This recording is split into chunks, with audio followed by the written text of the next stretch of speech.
Hello, everyone, and welcome to episode 96 of the Social Liability Podcast, the podcast where we discuss those folks in our lives that violate the social contracts that we all agree to live by.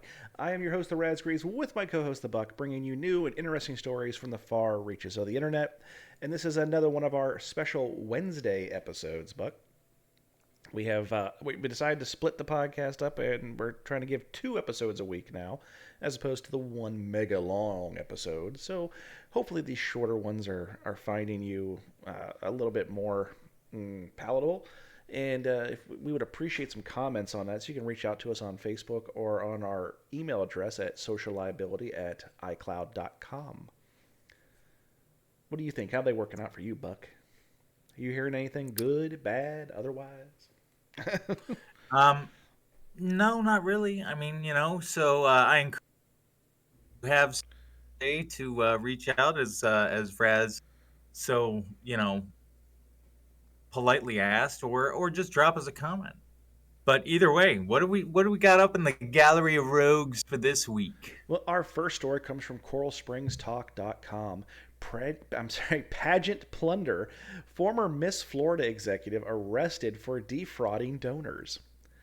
The former executive director of Miss Florida Scholarship Program was arrested in Miami Tuesday for defrauding corporate and individual program donors, including the Children's Miracle Network and the Everglades Foundation.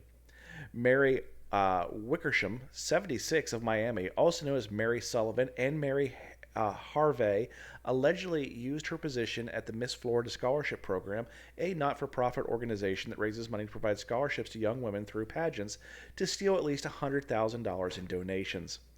She turned herself in at the Miami Federal Detention Center Tuesday and faces 7 counts of wire fraud, according to the Florida Department of Law Enforcement.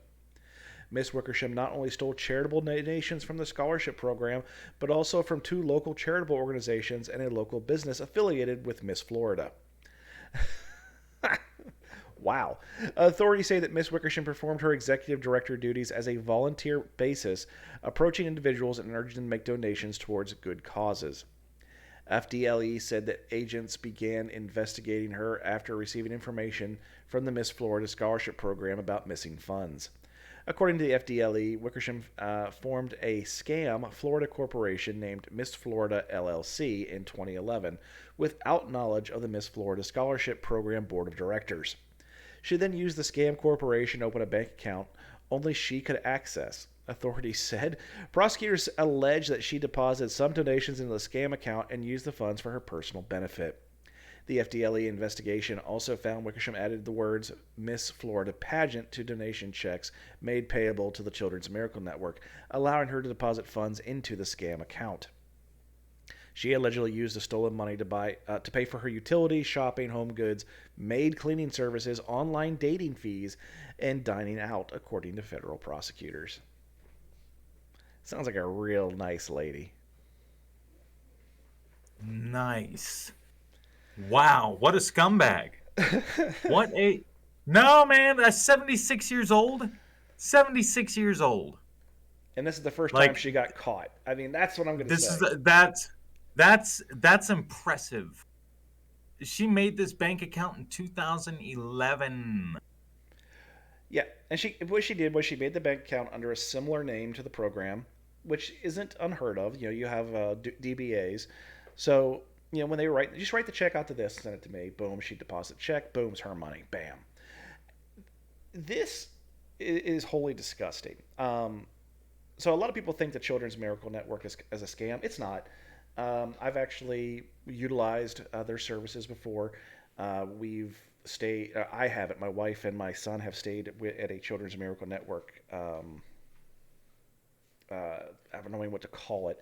You can stay there for free. It's kind of like a hotel, but it's not a hotel. Lodging. Lodging. Yeah, there you go. From all reports, they were the hardest beds ever created, but those things are actually needed for a lot of families. They're going to be attending these children's hospitals for long-term care and stuff like that. And that's who you're going to steal money from? That's who you're going to steal money from? Wow. Yeah. I work with a charity that raises money through video game and gaming tournaments and stuff like that. It's called Extra Life. If you're ever interested in a charity that you want to try to support that helps kids and does things for hospitals and stuff of that nature, check out Extra Life. It's a pretty neat concept. Um, but I have actually seen people try to take donations for Extra Life, and then the Extra Life never sees them. I don't do cash. I do think if you're going to do a donation to a charity such as that, make sure it's a reputable charity and make sure you do direct donations, not through an intermediary. That is one of the biggest things I can ever recommend anybody does that wants to support a charity. Do not do anything through the guy there with a jar. No. Nope.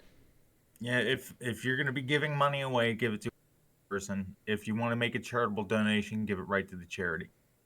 That's that's pretty much the long and short of it. But you know, we 10 years of having this account open, 10 years of doing this and not getting caught. Over 100 grand she's stolen from sick kids, and there's a hierarchy. Well, You this know, is like this is a scholarship program, so well, scholarship program. She's using the Children's Miracle Network though as a part of her front. indeed. So she's using sick kids, and I mean, like stealing to begin with is bad, but bringing sick kids into it, like nah, like no, no, no, no, no. There's certain lines that should not be crossed. I'm gonna give this woman a 5. I know that there's no loss of life, but she's 76 years old. This is not her first rodeo. She's been doing this hustle for 10 years. I hand out a lot of benefit of the doubt, but not in this particular instance. I'm just going to go ahead and slam it.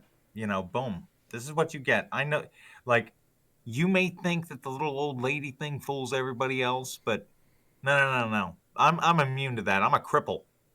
Like, I see right through your elderly guiles. Like, I know. Like, nope, nope. This lady's a shark. Our next story comes from NBC San Diego. Not really, but that's who's reporting it. Finnish cross country skier suffers frozen penis at the 2020 Olympic Winter Games. I don't know why this is news. I don't. Why is this news? The, Eh. the Winter Olympics are home to some daunting injuries. Ski crashes, hockey hits, and figure skating falls come to mind. But there are some ailments caused by wintry conditions. Take Remy Lidholm, for instance. The cross-country skier dealt with a frozen penis during the men's 50-kilometer race at the 2020 Winter Olympic Games on Sunday. You can guess which body part was a little bit frozen when I finished, he told Finnish media. It was one of the worst competitions I've been in, and I was just about battling through. Winter conditions, and I cannot pronounce the name of that city. It's in China. National Cross Country Skiing Center led to an hour-long delay and a shortened race of 30 kilometers. When body parts started to warm up after the finish, the pain was unbearable. Lindum competed in his first Olympics, finished in 28th place with a time of 1 hour, 15 minutes, and 55 seconds. Point 0.6.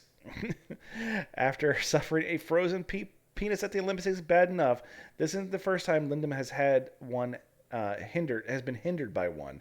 He suffered a similar injury at an event in Finland last year. Oh my god. Dude needs a dick cozy. Dude, He's lost for words. like I just like caregiver Katie could make him something for that, like out of crochet hooks. I mean, like there are things that you can do to mitigate the risk of this happening. And if you're not going to take those precautions, then perhaps you need to get a new hobby. Pick a different event. Yeah, maybe go to the summer games. Yeah, try cross country running.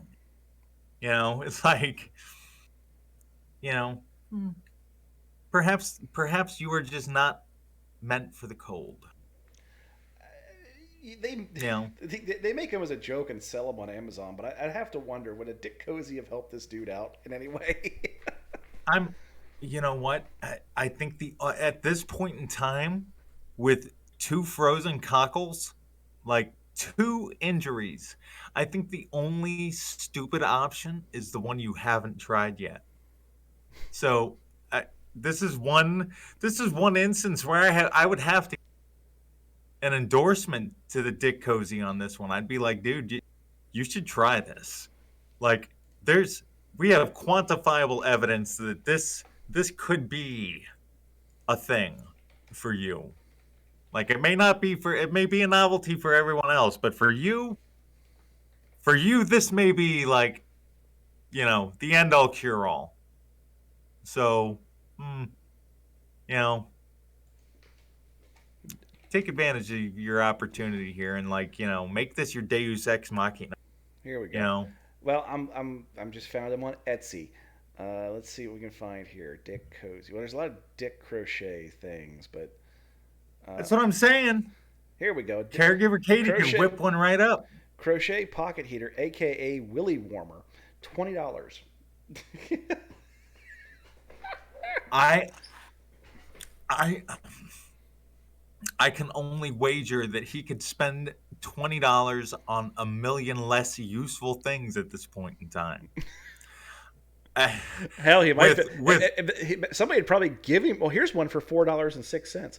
Oh, that's just a pattern. I'm sorry, that's just a pattern. But I am sure that one of these entrepreneurial spirited Etsy sellers would be more than willing to sponsor him with a free one if he endorses their product.